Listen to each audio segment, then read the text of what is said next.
Salut, c'est Gaëlle, bienvenue sur la chaîne YouTube de Yoga by Need Spirit. Aujourd'hui, des trucs et astuces pour aborder peut-être autrement et de façon plus confortable, en tous les cas, de manière peut-être plus assurée, la demi-lune.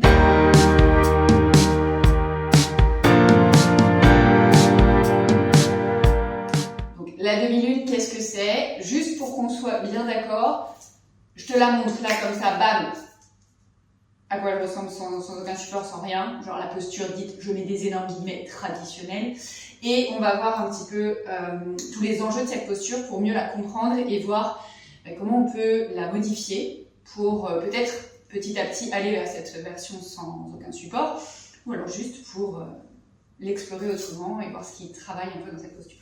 Donc cette posture sans aucun support, c'est une posture en équilibre sur un pied. Donc, en gros, elle ressemble à ça. Tac, si je m'y installe, c'est à peu près ça.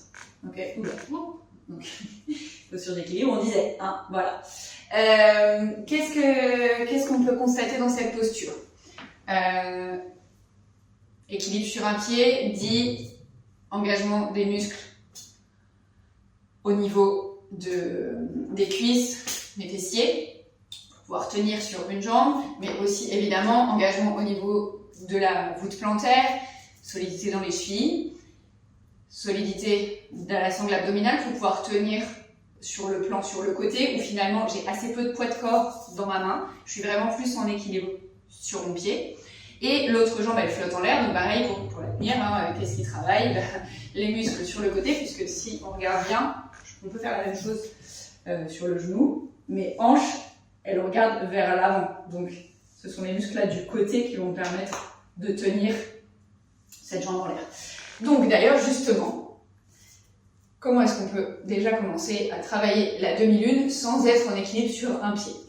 Si pour quelque raison que ce soit l'équilibre sur un pied, alors ou te fait peur, ou tu sens que tes chevilles sont peut-être pas encore très costauds, tout ça, on peut tout à fait appréhender cette demi-lune dans une version sur le genou. Alors comment je me mets? Je viens me mettre sur mes deux genoux. Je vais placer alors soit ma main à plat, soit le bout des doigts de la main sur le tapis. Je viens mettre donc sur le côté. Alors je fais pas, je pousse ça pour être sûr. Je fais pas ça parce que ça on n'est pas hyper bien en équilibre. Le pouce il aime pas trop comme ça. Donc il vaut mieux mettre la main à plat. Si c'est trop bas, on a une brique. En gros, ma main, mon poignet, ils sont à peu près sur la même ligne. Et ma hanche, mon genou, à peu près sur la même ligne. Je dis ça pourquoi? Juste parce que on s'en fiche, on va pas aller chercher l'alignement parfait. Non, ce qu'on cherche, c'est plutôt comment est-ce que je trouve le plus d'équilibre possible. Si ma main elle est trop proche de mon genou ou si ma main elle est trop éloignée de mon genou, c'est moins facile pour moi de trouver l'équilibre. C'est juste ça, d'accord? Donc, le poignet plus ou moins à l'aplomb de l'épaule et le genou plus ou moins à l'aplomb de la hanche, ça permet juste de trouver un peu plus de stabilité. Donc ça va être la même chose quand on sera debout. Donc, premier temps, équilibre sur le genou, j'allonge mon autre jambe sur le côté. En gros, c'est pas comme si j'étais dans une posture de la porte.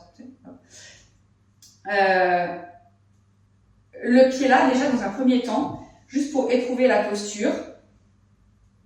Tac. Alors, on peut garder la main sur la hanche dans un premier temps.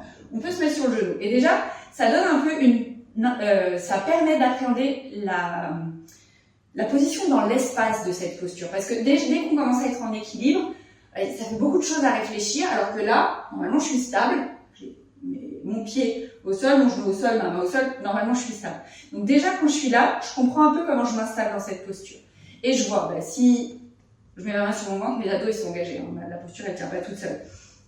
Quand je vais vouloir décoller cette jambe-là, si je décolle ici, je mets ma main, moyen fessier, là, on est engagé. Vous voyez, on peut toucher ces muscles.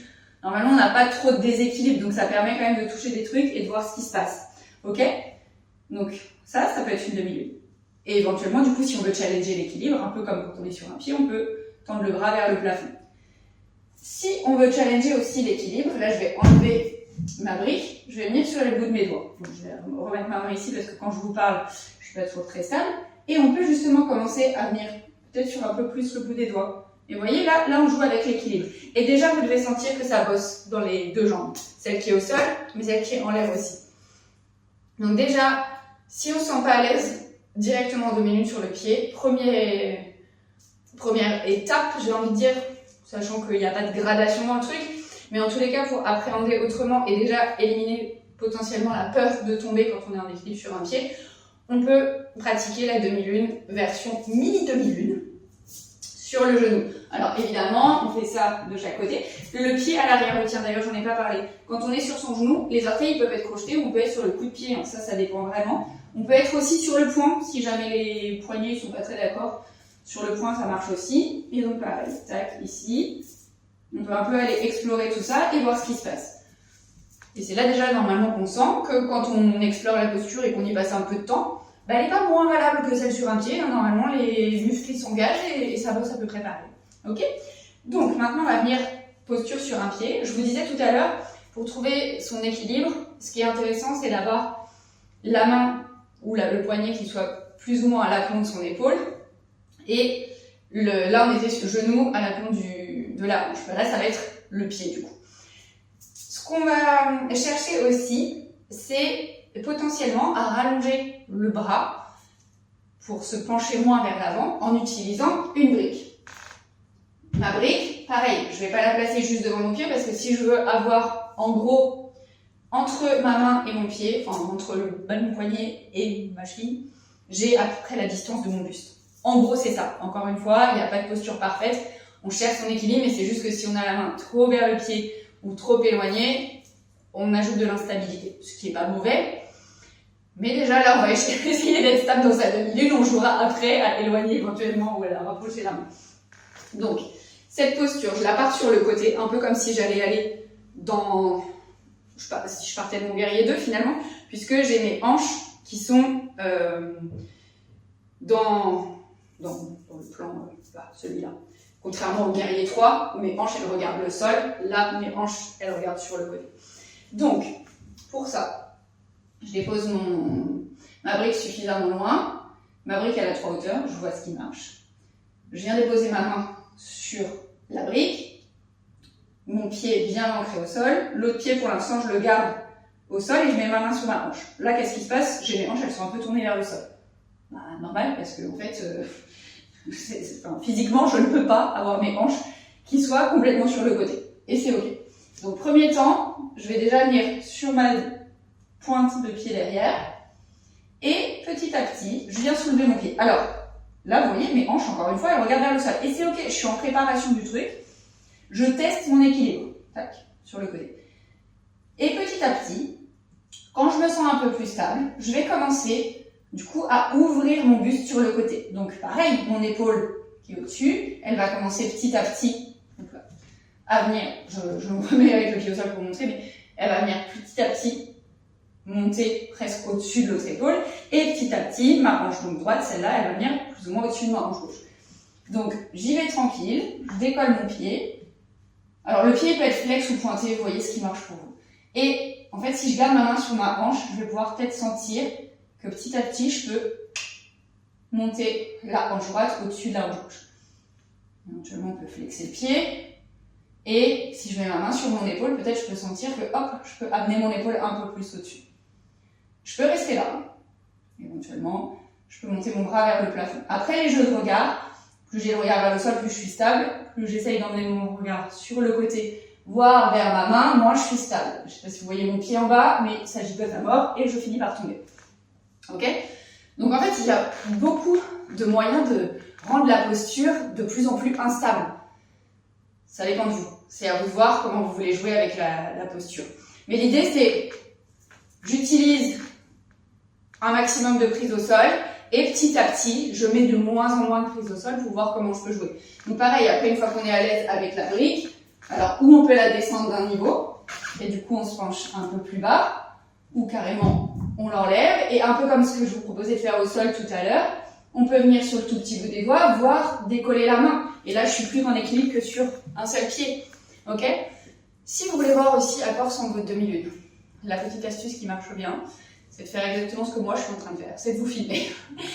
Parce que c'est impossible, même si vous pratiquez dans une salle de danse où il y a des miroirs partout, vous l'avez vu, dès qu'on tourne le regard, la posture elle prend déjà une autre forme parce qu'elle est moins stable.